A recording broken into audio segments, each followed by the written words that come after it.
अंग्रेज ने किया था 1913 और 1914 में किया था। इसमें कुल मिलाकर के कितने तत्व होते हैं, कितने सब्सटेंस होते हैं?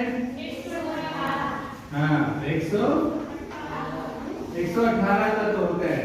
118 तत्वों में से 14 ऐसे तत्व होते हैं जिनका 118 तत्वों में से 14 ऐसे तत्व होते हैं जिनका संकेत या जिनका सिंबल केवल एक अक्षर का होता है।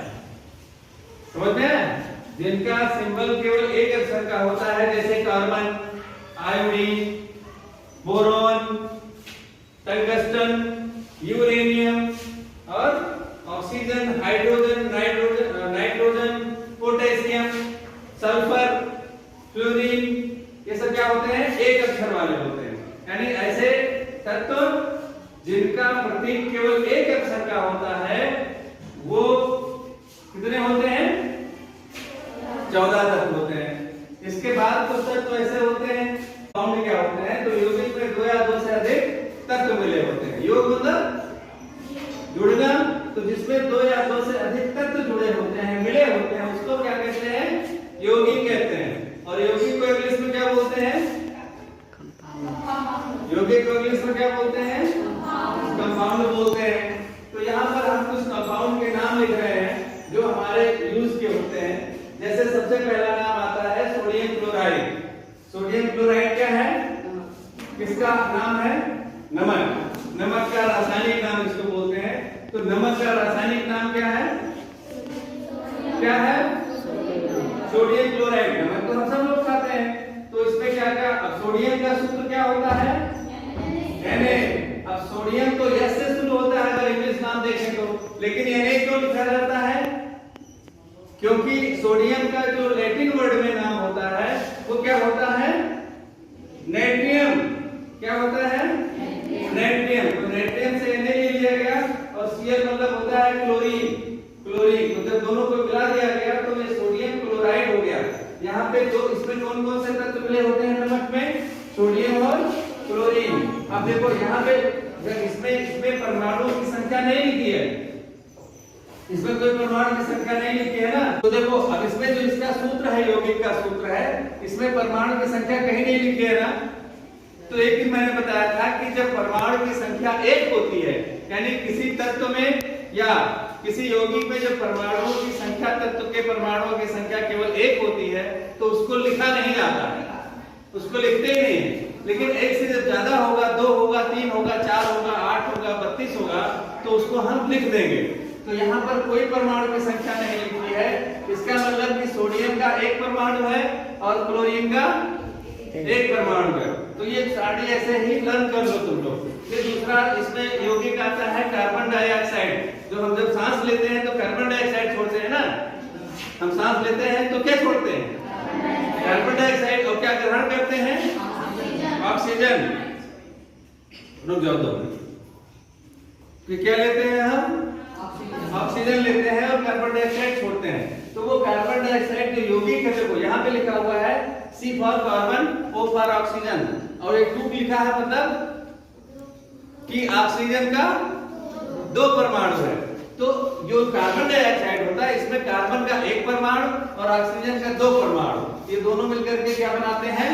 Carbon dioxide. इसको कहते हैं CO2। फिर अगला नाम आता है सल्फ्यूरिक एसिड। क्या आता है? Sulphuric acid. सल्फ्यूरिक एसिड जिसको गंधक बोलते हैं हम लोग, गंधक आपको मिल जाएगा कहीं, गंधक। इसको बोलते हैं H2SO4। अब देखो इसको देख करके ही जान सकते हो कि इसमें कौन कौन सा तत्व मिला है, इसलिए हमने पहले तत्व बताया है। H2SO4। S for hydrogen. Hydrogen का 2 परमाणु, यहाँ 2 लिखा है ना, तो हाइड्रोजन का 2 परमाणु SO4। अब SO4 मतलब S का क्या हो गया? सल्फर, और O का क्या हो गया? ऑक्सीजन। यानी हाइड्रोजन का 2 परमाणु, सल्फर का 1 परमाणु और ऑक्सीजन का 4 परमाणु। इतना सब मिल जाते हैं तो क्या बन जाता है?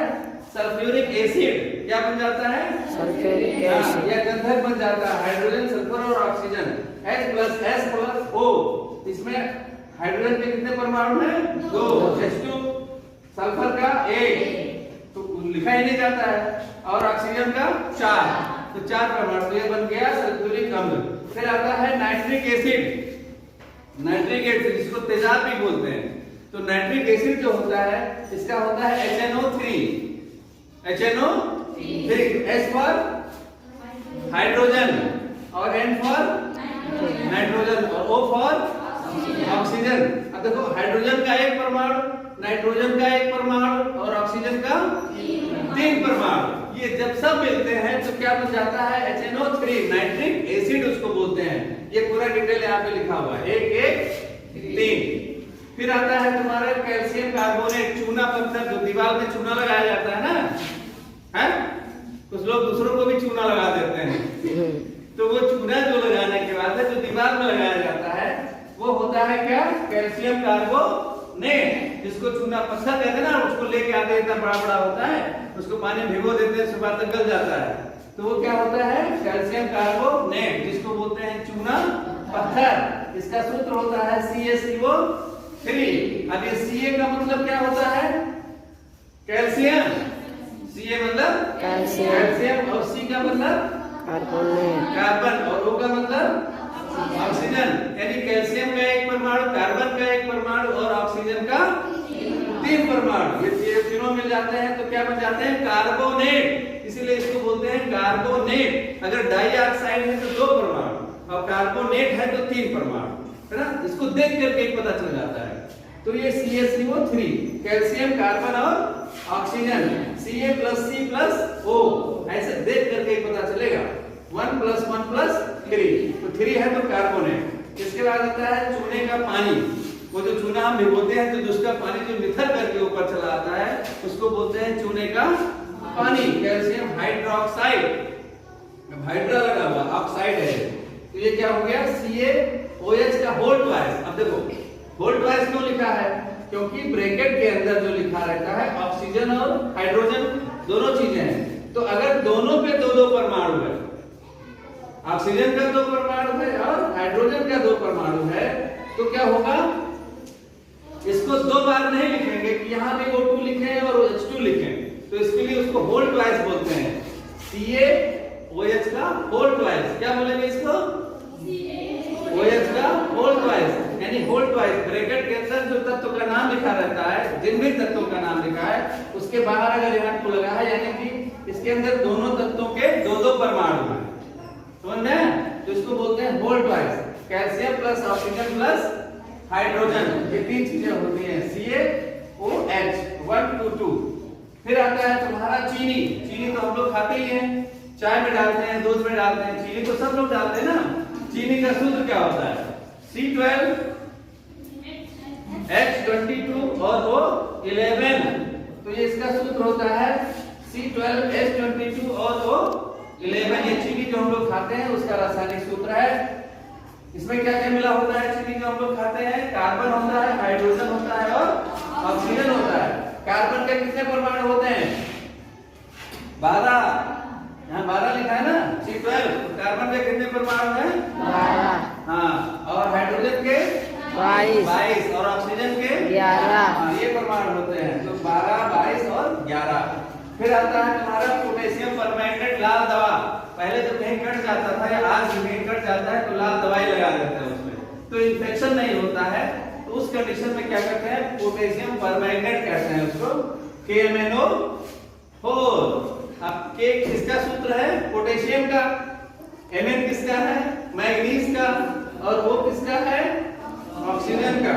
तो पोटेशियम का 1 परमाणु, मैग्नीज का 1 परमाणु और ऑक्सीजन का 4 परमाणु, ये मिलकर के बनाते हैं क्या, KMnO4। ये यौगिक हो गया।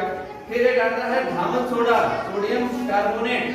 क्या होता है इसमें, सोडियम कार्बोनेट, धामन सोडा, Na2CO3।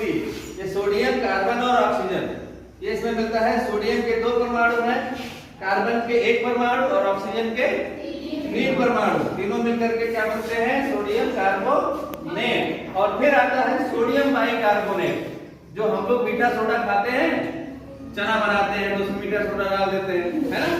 तो जो मीठा सोडा खाने वाला होता है वो मीठा सोडा होता है सोडियम बाइकार्बोनेट। तो बाइकार्बोनेट है यानी कि ऑक्सीजन का 3 परमाणु है, सोडियम का 1 परमाणु, हाइड्रोजन का 1 परमाणु, कार्बन का 1 परमाणु और ऑक्सीजन का 3 परमाणु। तो ये सब मिल करके सोडियम, हाइड्रोजन, कार्बन और ऑक्सीजन, ये 4 तत्व इसमें मिले होते हैं। चारों तत्व मिल करके क्या बनाते हैं? Sodium bicarbonate. और ये होता है मीठा सोडा जो हम लोग खाते हैं। देख करके ही पता चल जाता है इसमें कौन कौन सा तत्व मिला है और जो तत्व मिला है उसके कितने परमाणु हैं, उसमें परमाणुओं की संख्या कितनी है। तो इस तरह से लॉजिकल तरीके से जब हम पढ़ाई करते हैं तो देख करके पता चल जाएगा कि इसमें कैल्शियम का केमिकल कंपोजिशन क्या है, कंपाउंड का